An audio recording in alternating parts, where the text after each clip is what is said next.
Bunga Krisan Putih karya Cindy Septiani dibacakan oleh penulisnya sendiri. Internet dengan segala pengetahuannya menjelaskan, bunga krisan putih sejatinya adalah bunga cantik dengan mahkota berlapis berwarna putih sebagai daya tarik utama.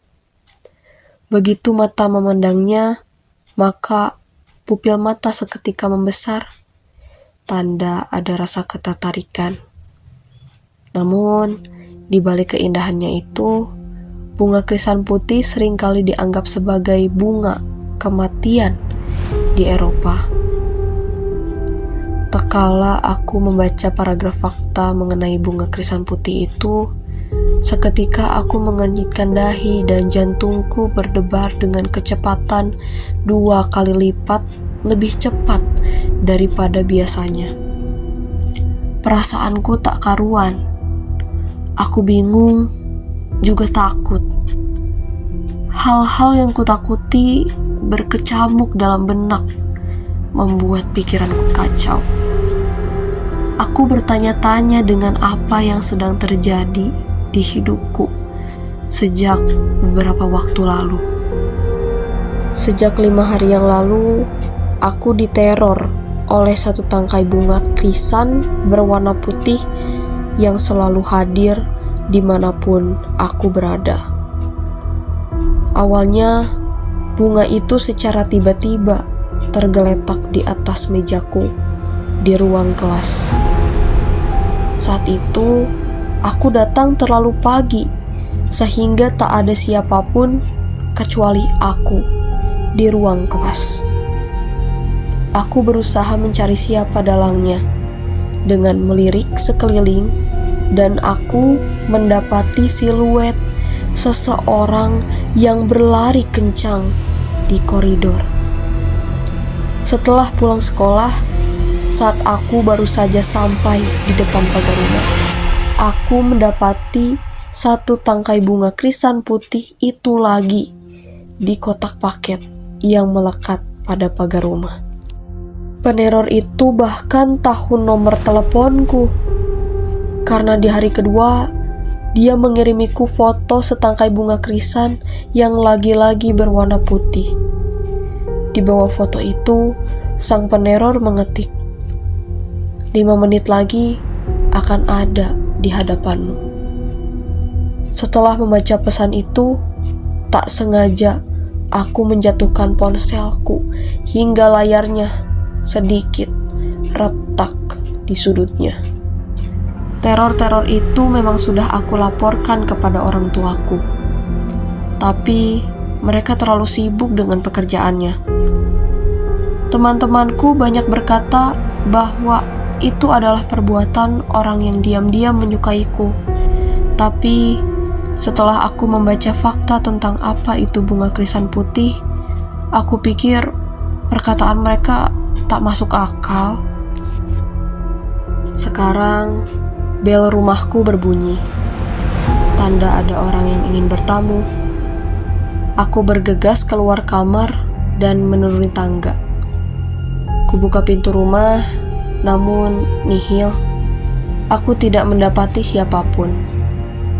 Seketika rasa amarah dan frustasiku memuncak. Kuhela napas berat, lalu tanpa pikir panjang aku berjalan cepat untuk membuka pagar.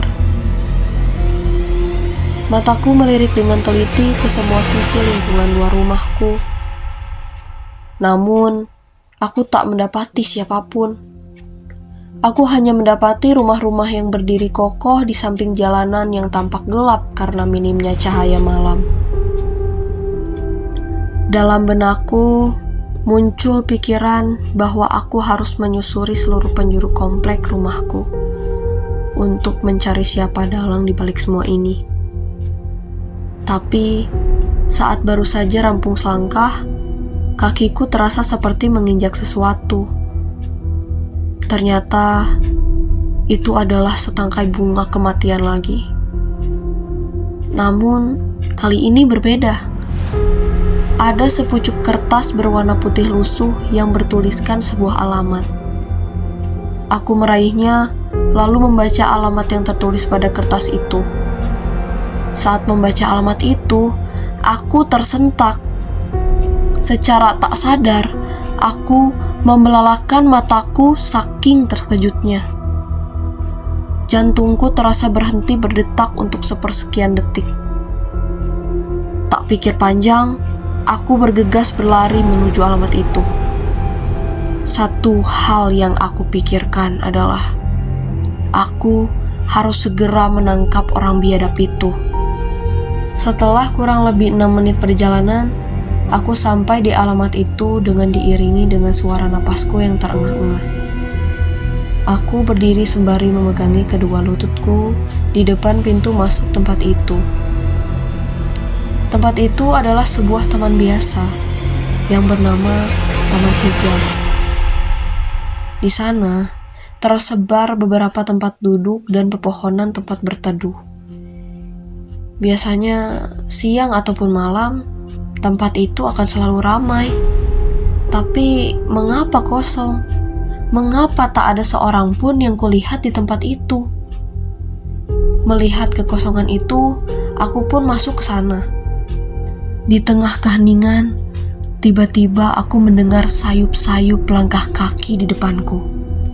Aku melihat ada seorang laki-laki menggunakan masker hitam di wajahnya, berdiri mematung memerhatikanku 5 meter dari tempat aku berdiri.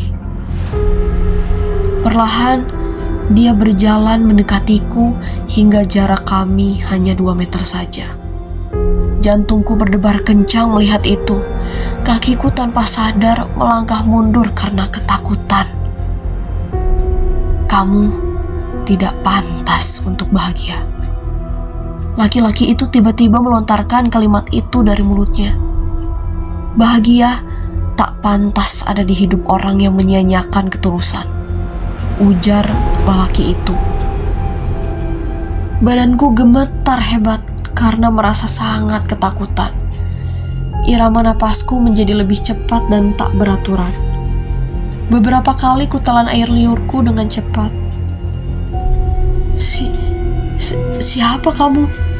Tanyaku padanya dengan terbata-bata, sembari sibuk mencari benda-benda di sekeliling yang mungkin berguna untuk melawannya.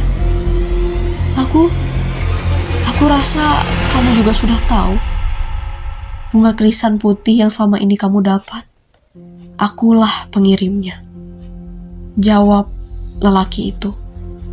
Aku membelalakan mataku lalu bertanya padanya, mengapa kamu melakukan itu padaku?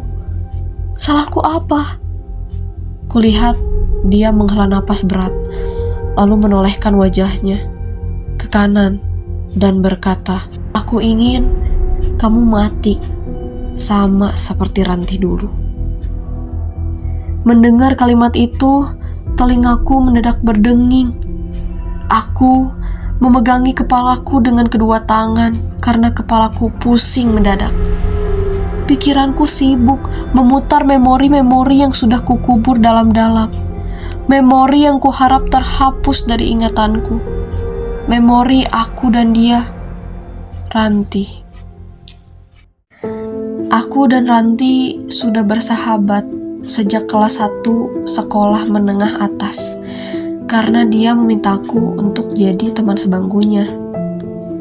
Dia adalah sahabat yang sangat baik. Ia sangat tulus menganggapku sebagai sahabat terbaiknya. Ketulusannya bahkan masih bisa terlihat ketika aku menutup mata. Dia menjadi pendengar yang baik dikala aku tak punya siapa-siapa untuk bercerita. Dia selalu berbagi apapun yang dimiliki. Ada 2 tempat yang sering kami kunjungi sesudah pulang sekolah, yaitu Taman Hijau dan Rumah Ranti. Di Taman Hijau, kami sering belajar bersama atau berdiskusi mengenai pemikiran masing-masing terhadap apa yang baru saja dipelajari di kelas. Kami juga sering mendengarkan musik bersama dari satu penyuara telinga yang sama. Sedangkan di Rumah Ranti, hal yang sering kami lakukan adalah bertukar cerita satu sama lain, sembari menikmati buah mangga yang selalu disiapkan oleh kakak laki-lakinya. Kak Randi. Nita, aku harap kita tak akan pernah menjadi asing. Ranti mengungkapkan harapannya sembari meraih dua tanganku dan tersenyum. Kebahagiaan kami seperti direnggut oleh takdir. Karena di kelas 2, aku dan Ranti tidak berada di dalam satu kelas yang sama. Seiring berjalannya waktu, aku menemukan pengganti Ranti. Kehadiran teman baru ini membuat aku lupa dengan Ranti. Aku sering mengabaikan dia, padahal dia membutuhkanku. Dia rindu menghabiskan waktu bersamaku seperti dulu. Dia rindu mendengarkan musik bersama di taman hijau. Dia rindu makan buah mangga bersama sepulang sekolah. Hingga suatu hari, aku mendapat panggilan telepon berulang dari Ranti saat aku sedang bercanda ria dengan teman baruku di kelas. Tapi, aku malah mengabaikannya dengan mematikan ponselku. Keesokan harinya, aku mendapat kabar bahwa Ranti meninggal dunia di kelasnya. Dia ditemukan meninggal dengan keadaan duduk dan menelungkupkan kepalanya di atas meja di ruang kelasnya. Ternyata dia meninggal karena serangan jantung akibat terlalu sering dirundung oleh teman kelas barunya. Sejak saat itu, aku dihantui oleh rasa bersalah. Aku mengecap diriku sebagai pembunuh. Bagaimana tidak? Aku membiarkan nyawa orang yang tulus menyayangiku hilang. Aku membiarkan dia merasakan pilu tanpa kehadiranku. Saat ini, rasa pusingku semakin parah. Semua yang muncul dalam pandanganku terlihat berputar dengan sendirinya. Putaran itu semakin kencang hingga perlahan pandanganku kabur dan menghitam. Kurasa tubuhku telah jatuh menyentuh rerumputan taman. Sayup-sayup aku mendengar suara keramaian. Kubuka mataku perlahan dan mendapati ruangan luas berisikan banyak orang yang sibuk berlalu lalang untuk merawat orang-orang yang terbaring lemah. Aku rasa aku tengah berada di rumah sakit.